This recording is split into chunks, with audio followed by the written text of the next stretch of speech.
ਉਹ ਕਿਉਂ ਅੱਧੇ ਘੰਟੇ 'ਚ ਲੱਗਾ ਸਿਰਫ ਜਿਹੜਾ ਇਕੱਠੇ ਹੋਏ ਆ ਵਿਚਾਰ ਜੀ।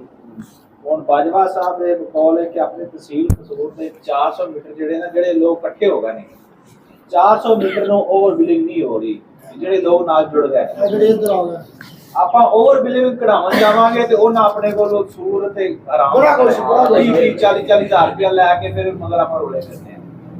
ਗੱਲ ਕਰਨ ਦਾ ਮਕਸਦ ਹੈ ਕਿ ਜਿੰਨੀ ਦੇਰ ਆਪਾਂ ਕਰਾਈ ਜਾਂਦੇ ਨੇ ਉੱਥੇ ਤੁਹਾਨੂੰ ਜਦੋਂ ਕਿਸ਼ਤ ਕਰਾਉਣੀ ਉਦੋਂ ਵੀ ਅੱਖਾਂ ਕੱਢਦੇ ਨੇ। ਹਾਂ ਬਿਲਕੁਲ। ਅਸੀਂ 1 ਸਾਲ ਤੋਂ ਚੱਲ ਰਹੇ ਹਾਂ, ਅਸੀਂ ਬਾਜਵਾ ਸਾਹਿਬ ਨੂੰ ਕਾਲ ਕਰਨੇ, ਅਸੀਂ ਇਹਨਾਂ ਨਾਲ ਅੱਛਾ ਜੀ, ਮਜ਼ੇ ਦੀ ਗੱਲ ਇਹਨਾਂ ਦੇ ਡੇਰੇ ਤੇ ਬਿੱਲ ਪਹੁੰਚ ਜਾਂਦੇ ਨੇ, ਪੁੱਛ ਲਓ ਇੱਥੇ ਬਿੱਲ ਬਣ ਕੇ ਆਉਣੇ ਨੇ ਜਿਹੜੇ ਅਗਰ ਬਣਾਉਣੇ ਹੋਣ ਨਹੀਂ ਤਾਰਨੇ ਇਹਨਾਂ ਨੂੰ ਕਿਹਾ ਤੇ ਨਾਲ ਇਹ ਵੀ ਕਿਹਾ ਕਿ ਜਿੰਨੇ ਤਾਰਨੇ ਨੇ ਉਹਨੇ। ਹਾਂ ਬਾਕੀ ਵੀ ਸਾਰੇ ਭਰਾ ਇਕੱਠੇ ਹੋਈਏ, ਇੱਕ ਦੂਜੇ ਨਾਲ ਲੱਗ ਕੇ ਚੱਲਾਂਗੇ ਤੇ ਫਾਇਦਾ ਹੋਣਾ ਜੀ।